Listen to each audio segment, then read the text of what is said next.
நம்ம சேனல்ல போன மாசம் போட்ட விஜயிடம் கற்க வேண்டிய 7 பாடங்கள் வீடியோவுக்கு நீங்க கொடுத்த பேராதரவுக்கு நன்றி. ஒரு ஸ்டாரோட தியேட்டர் படங்களை தாண்டி அவங்களோட நிஜ வாழ்க்கை நமக்கு எவ்வளவு பெரிய பாடங்களை சொல்லி தருதுன்னு அந்த வீடியோல நம்ம பார்த்தோம். இன்னைக்கு நம்ம பார்க்க போற இந்த 6 பேருமே ஏதோ ஒரு காலகட்டத்துல இந்த சினிமா இண்டஸ்ட்ரியாலையும் சோசியல் மீடியாலையும் ரொம்ப மோசமா தூக்கி எறியப்பட்டவங்க தான். இவெல்லாம் எதுக்கு வந்தான்னு உருவக்கேலி செய்யப்பட்ட தனுஷ், தனிப்பட்ட வாழ்க்கையை வச்சு கொடூரமா ட்ரோல் செய்யப்பட்ட நயன்தாரா, உனக்கு டான்ஸ் எல்லாம் வராது, ஃபைட்டும் வராதுன்னு ஒதுக்கப்பட்ட சூர்யா. ஆனா இன்னைக்கு இவங்க எல்லாரும் எப்படி ஒரு அசைக்க முடியாத சாம்ராஜ்யத்தை கட்டி ஆள்றாங்க. இவங்களோட இந்த அசாத்தியமான சக்சஸ்க்கு பின்னாடி நம்ம லைஃபுக்கு கத்துக்க வேண்டிய அந்த 6 பிரம்மாண்டமான வாழ்க்கை படங்கள் என்னென்ன சும்மா மேலோட்டமா பேசாம ஆழமா உடைச்சு அனலைஸ் பண்ண போறோம். ஸ்கிப் பண்ணாம கடைசி வரை பாருங்க. லிஸ்ட்ல நம்ம ஃபர்ஸ்டா பார்க்க போறது ஸ்ரீயான் விக்ரம். விதியை வென்ற அசாத்தியமான நம்பிக்கை. இவர்கிட்ட இருந்து நம்ம கத்துக்க வேண்டியது வெறும் சினிமா நடிப்பு மட்டும் கிடையாது.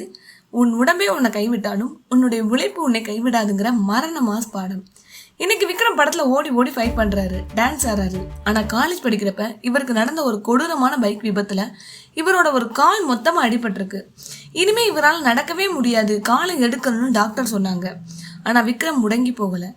தொடர்ந்து 3 வருடம் பெட்லயே படுத்துட்டு கிட்டத்தட்ட 23 சர்ஜரிஸ் எல்லாம் தாங்கி தன் அசாத்தியமான மன நம்பிக்கையால இன்னைக்கு நம்ம முன்னாடி ஒரு டாப் ஆக்ஷன் ஹீரோவா நின்றுட்டு இருக்காரு. இதை பத்தி அவரே ஒரு பேட்டியில சொல்லியிருக்காரு. I was in bed for 3 years. 3 years. I had 23 surgeries. I was in bed. I had an infection and then 1 year on crutches. I didn't walk for 4 years. விதி உன்னை உட்கார வைக்கும் போது அதை எதிர்த்து நின்று எப்படி ஓடணுங்கிறதுக்கு விக்ரமை விட ஒரு பெரிய பாடம் உலகத்துல இருக்க முடியாது. 2வது விஷயம், ஈகோ இல்லாத 10 வருட போராட்டம். விக்ரமிற்கு எடுத்த உடனே ஹீரோ சான்ஸ் கிடைக்கல. கிட்டத்தட்ட 10 வருஷம் சினிமாவில் பிரபுதேவாவுக்கும் அஜித்துக்கும் டப்பிங் ஆர்டிஸ்டா வேலை பார்த்தாரு. அந்த 10 வருட பொறுமை தான் அவருக்கு சேது படத்தை கொடுத்துச்சு. 3வது இந்த கிஃப்ட் ஆஃப் சைட். விக்ரம் சத்தம் இல்லாம பண்ற ஒரு மாபெரும் சேவை விக்ரம் ஃபவுண்டேஷன் மற்றும் கண் பார்வையற்றவருக்கான உதவிகள். ஏழை எளிய மக்களுக்கு கண் அறுவை சிகிச்சை பண்றதுல இருந்து தன் மறைவுக்கு பின் தன் கண்களை தானம் செய்யறது வரைக்கும் சத்தமே இல்லாம 100 பேரோட வாழ்க்கையில வெளிச்சத்தை ஏற்றிட்டு இருக்காரு. இது இவரிடம் கற்றுக்கொள்ள வேண்டிய ஆகச்சிறந்த பாடம். லிஸ்ட்ல 2வதா பார்க்க போறது கார்த்தி. இவர்கிட்ட இருந்து நம்ம கத்துக்க வேண்டிய முதல் பாடம் zero ego for learning. Karthi ஒரு டாப் ஆக்டரோட பையன். அமெரிக்காவில் எம்எஸ் படிச்சுட்டு வந்தவர். நினச்சிருந்தா ஈஸியாக ஒரு சாக்லேட் பாய் என்ட்ரி கொடுத்துருக்கலாம். ஆனால் அவர் டைரக்ஷன் கற்றுக்கணும்னு மணிரத்னம் சார்கிட்ட மாதம் சில 1000 ரூபாய் சம்பளத்துக்கு அசிஸ்டன்ட் டைரக்டராக வேலை பார்க்குறாரு. நான் பெரிய வீட்டு பையன், அமெரிக்கா ரிட்டர்னுங்கிற எந்த ஈகவும் இல்லாமல் ஜீரோவில் இருந்து வேலையை கற்றுக்கிட்ட அவரோட அந்த லேர்னிங் மைண்ட் செட் தான் அவரோட முதல் பாடம். சூர்யாவோட தம்பியா கார்த்தி வரப்ப எல்லாரும் அவரோட அன்னை மாதிரி 6 பேக் கிளாஸ் லுக்ல தான் வருவார்னு எதிர்பார்த்தாங்க. ஆனா கார்த்தி தன் முதல் படமா தேர்ந்தெடுத்தது பருத்தி வீரன். உழவன் ஃபவுண்டேஷன். சினிமாவில் சம்பாதிச்சுட்டு சொகுசா கார்ல போற ஹீரோக்கள் மத்தியில கார்த்தி சத்தமில்லாம பண்ற ஒரு மாபெரும் சேவை உழவன் ஃபவுண்டேஷன். அழிஞ்சு போற பாரம்பரிய விவசாய முறைகளை மீட்டெடுக்கிறது, கஷ்டப்படுற ஏழை விவசாயிகளுக்கு நிதி உதவி பண்றது, நீர்நிலைகளை தூர்வாடுறதுன்னு கிராமப்புறங்கள்ல இவரோட ஃபவுண்டேஷன் பெரிய லெவல்ல வேலை பார்க்குது. இயற்கை விவசாயம் பண்ற இளைஞர்களை தேடி பிடிச்சு வருஷம் தன் சொந்த காசுல விருது கொடுத்து ஊக்கப்படுத்துறாரு. லைஃப்ல நம்ம எவ்வளவு பெரிய கார்பரேட் உயரத்துல இருந்தாலும் நமக்கு சாப்பாடு போடுற மண்ணையும் விவசாயத்தையும் என்னைக்குமே மறக்க கூடாதுங்கிறது தான் கார்த்தி தன் வாழ்க்கை மூலமா நமக்கு சொல்லித்தர ஆகச்சிறந்த பாடம். லிஸ்ட்ல நம்ம 3வதா பார்க்க போறது சூர்யா. அசாத்தியமான விடாமுயற்சி. இன்னைக்கு சூர்யாவை ஒரு மாஸ் ஹீரோவா, நேஷனல் அவார்டு வின்னரா நமக்கு தெரியும். ஆனா அவரோட ஆரம்ப கால கேரியரை எடுத்து பார்த்தா இவருக்கு டான்ஸ் ஆட வராது, ஃபைட் பண்ண வராது, கேமரா முன்னாடி நிக்க கூட தெரியலன்னு ஏகப்பட்ட விமர்சனங்கள், பயங்கரமான உருவக்கேள்விகள். நமக்கு ஒரு விஷயம் வரலையா, அது வர வரைக்கும் முட்டி மோதி கத்துக்கணும்னு நின்னாரு. காட் கிஃப்டா டேலண்ட் பிறப்பால் அமையலனாலும் உழைப்பால் அந்த செதுக்க முடியும் நிரூபிச்ச அவரோட விடாமுயற்சி தான் நாம கத்துக்க வேண்டிய முதல் பாடம். Giving back to society. நாம எல்லாரும் சம்பாதிப்போம், ஆனா அதுல ஒரு பகுதியை மற்றவங்களுக்காக செலவு பண்ற மனசு எல்லாருக்கும் வராது. சூர்யா தன் அகரம் ஃபவுண்டேஷன் மூலமா பின்தங்கிய ஏழை கிராமத்து மாணவர்களோட உயர்கல்விக்கு ஒரு ஸ்ட்ராங்கான பாதையை அமைச்சு கொடுத்தாரு. இது ஏதோ சும்மா பேருக்கு பண்ற உதவி கிடையாது, ஒரு தலைமுறையோட அடையாளம், ஒரு குடும்பத்தோட வறுமையை ஒழிக்கிற மாபெரும் மாற்றம். லைஃப்ல நம்ம எவ்வளவு உயரத்துக்கு போனாலும் ஆரம்பிச்ச இடத்த மறந்துடாம நம்மளை சுத்தி இருக்கிறவங்கள கை தூக்கி விடணுங்கிறது தான் சூர்யா தன் வாழ்க்கை மூலமா நமக்கு சொல்லித்தர ஆகச்சிறந்த பாடம். லிஸ்ட்ல நம்ம 4வதா பார்க்க போறது நயன்தாரா. தமிழ் சினிமாவில் நயன்தாரா அளவுக்கு தனிப்பட்ட வாழ்க்கையிலையும் கெரியர்லையும் மோசமான ட்ரோல்களையும் அவமானங்களையும் சந்தித்த ஒரு நடிகை யாருமே இருக்க முடியாது. ஒரு கட்டத்தில் இவங்க கெரியரே முடிஞ்சிருச்சுன்னு எல்லாரும் எழுதுனாங்க. ஆனால் நயன்தாரா விழுந்த இடத்துல இருந்து எப்படி எந்திரிக்கணும்னு காட்டினாங்க. ட்ரோல் பண்ண அதே சோஷியல் மீடியாவை இன்னைக்கு தன்னை ஒரு லேடி சூப்பர் ஸ்டார்னு கொண்டாட வச்சாங்க. லைஃப்பில் நமக்கு வர நெகட்டிவிட்டியை விட நம்மளோட மென்டல் டஃப்னஸ் பெருசாக இருக்கணுங்கிறது தான் நயன்தாரா தரும் முதல் பாடம். ரெண்டாவது விஷயம், விதிகளை உடைப்பது. தமிழ் சினிமாவில் காலங்காலமாக ஒரு எழுதப்படாத விதி இருந்தது. ஹீரோயின்னா 4 பாட்டுக்கு டான்ஸ் ஆடணும், ஹீரோ பின்னாடி ஓடணும். ஆனால் நயன்தாரா இந்த விதிகளை உடைச்சி எறிஞ்சாங்க. மாயா, கோலம்மாவு கோகிலா, அரம்னு சோலோ ஹீரோயின் சப்ஜெக்டாக கையில் எடுத்து ஒரு ஹீரோ இல்லைனாலும் என்னால் தேட்டருக்கு ஆடியன்ஸை கொண்டு வர முடியும், பாக்ஸ் ஆஃபீஸில் 50 கோடி கலெக்ட் பண்ண முடியும்னு நிரூபித்தாங்க.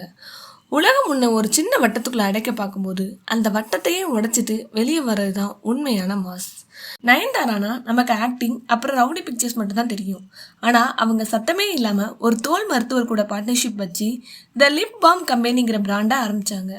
இன்றைக்கி ஆசியாவில் இருக்கிற த லிப் பாம் பிராண்டில் இதுவும் ஒன்று. அது மட்டும் இல்லாமல் ஃபெபினைன்கிற பிராண்ட் மூலமாக பெண்களுக்கு தரமான சானிட்டரி நாப்கின்களை கொண்டு போய் சேர்க்குற ஒரு சோஷியல் பிஸ்னஸையும் ரன் பண்ணுறாங்க. நம்ம பேரை வச்சு சும்மா விளம்பரம் மட்டும் பண்ணாமல் மக்களோட அத்தியாவசிய தேவையை வச்சு எப்படி ஒரு பிஸ்னஸ் சாம்ராஜ்யத்தை உருவாக்கணும்னு நயன்தாரா நமக்கு 3வது பாடமாக கற்றுக் கொடுத்துருக்காங்க. லிஸ்ட்டில் நம்ம 5வதாக பார்க்க போகிறது மக்கள் செல்வன் விஜய் சேதுபதி. சினிமாவில் ஒருத்தர் ஸ்டார் ஆகிட்டா உடனே அவங்களோட ட்ரெஸ்ஸிங் ஸ்டைல், பேசுகிற விதம் எல்லாமே கார்ப்பரேட் லெவலுக்கு மாறிடும். ஆனால் விஜய் சேதுபதி இன்றைக்கும் ஒரு சாதாரண தையல்காரரோட பையனா சென்னை லோக்கல் தமிழோட சிம்பிளாக இருக்காரு. நீ எவ்வளோ பெரிய உயரத்துக்கு போனாலும் உன்னோட ஒரிஜினல் அடையாளத்தை நீ இழக்கக்கூடாது. உலகம் முன்ன நீயா இருக்கிறதுக்கு தான் கொண்டாடணுமே தவிர நீ போடுற வேஷத்துக்காக இல்லைங்கிறது விஜய் சேதுபதி தரும் முதல் பாடம். ஹீரோவாக நடித்து டாப்பில் இருக்கும்போதே நான் ஏன் வில்லனாக நடிக்கணும்னு ஈகோ பார்க்காம விக்ரம் வேதா, மாஸ்டர், விக்ரம் படத்தில் வில்லனாக நடித்து மிரட்டியிருக்காரு.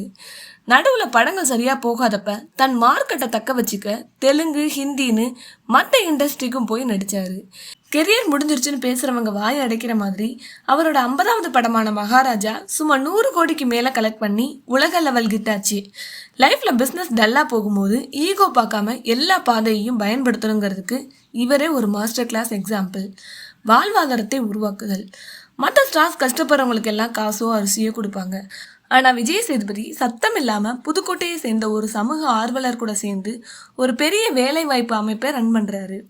இதன் மூலமாக இது வரைக்கும் ஆயிரக்கணக்கான கிராமத்து ஏழை இளைஞர்களுக்கு தனியார் நிறுவனங்களில் வேலை வாங்கி கொடுத்துருக்காரு. ஒருத்தர் காசு கொடுத்தா அது என்னைக்கு தீந்துரும், ஆனால் ஒரு வேலை வாங்கி கொடுத்தா அவரோட குடும்பமே வாழுங்கிற அந்த வாழ்வாதார வித்தையை விஜய் சேதுபதி நமக்கு சத்தம் இல்லாமல் கற்றுக் கொடுக்குறாரு. லிஸ்ட்டில் நம்ம கடைசியாக பார்க்க போகிறது தனுஷ். சுயநம்பிக்கை. ஆரம்ப காலத்தில் தனுஷ் சினிமாவுக்கு வந்தப்ப இவரோட உருவத்தையும் ஒல்லியான உடம்பையும் வச்சு இண்டஸ்ட்ரியிலையும் வெளியிலையும் ஏகப்பட்ட கேலிகள், கிண்டல்கள். இவன் எல்லாம் எப்படி ஹீரோவாவான்னு மூஞ்சிக்கு முன்னாடியே அசிங்கப்படுத்தினாங்க. ஆனால் தனுஷ் எதை வச்சு உலகம் அவரை ஒதுக்குச்சோ அந்த உருவத்தை வச்சு தன் அசாத்தியமான நடிப்பால் 2 முறை இந்தியாவின் சிறந்த நடிகருக்கான நேஷனல் அவார்டை வாங்கி காட்டினாரு. உலகம் உன்னை என்ன வேணாலும் சொல்லட்டும், நீங்கள் உங்களை நம்பினா ஒரு நாள் இந்த உலகமே உங்கள் பின்னாடி வருங்கிறதுக்கு தனுஷ் நமக்கு சொல்லித்தர முதல் பாடம். 2வது விஷயம், மல்டி டாஸ்கிங் அண்ட் எல்லைகளை உடைப்பது. தனுஷ் தன்னை வெறும் நடிகராக மட்டும் சுருக்கிக்கல, கொலவீரடி பாட்டு மூலமாக உலகையே திரும்பி பார்க்க வச்சாரு. வேலையில்லா பட்டதாரி படத்தில் வர அம்மா பாட்டில் நம்ம கண்ணில் கண்ணீர் வர வச்சதும் அவர் தான். திருச்சிற்றம்பலம் படத்தில் மேகம் கற்காத பாட்டில் நம்மளை உருக வச்சதும் அவர் தான். நமக்கு ஒரு திறமை தான் இருக்குன்னு கம்ஃபர்ட் ஜோனில் உட்காராம மல்டி டாஸ்கிங் பண்ணி சாதிக்கணுங்கிறதுக்கு தனுஷ் ஒரு பெரிய பாடம். ஹாலிவுட்டில் டாப் ஹீரோவாக செட்டில் ஆன அப்புறமும் பாலிவுட்டுக்கு போய் ரஞ்சனா, ஷபிதான்னு ஹிட் கொடுத்தாரு. அது மட்டும் இல்லாமல் அவெஞ்சர்ஸ் பட இயக்குநர்களோட த கிரேமன் படத்தில் நடித்து மாஸ் காட்டினாரு. லைஃப்பில் நம்ம வளர்றதுக்கு எல்லையே கிடையாது, நமக்கான எல்லையை நாம தான் ஃபிக்ஸ் பண்ணிக்கணும்னு தனுஷ் தன் கெரியர் மூலமாக நமக்கு புரிய வச்சிருக்காரு.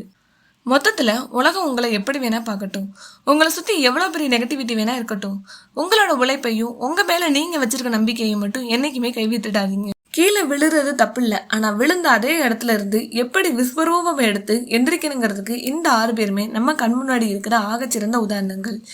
இவங்க 6 பேரில் யார் கேரக்டர் உங்களை இம்ப்ரெஸ் பண்ணுச்சுன்னு மறக்காமல் கமெண்ட் பண்ணுங்க.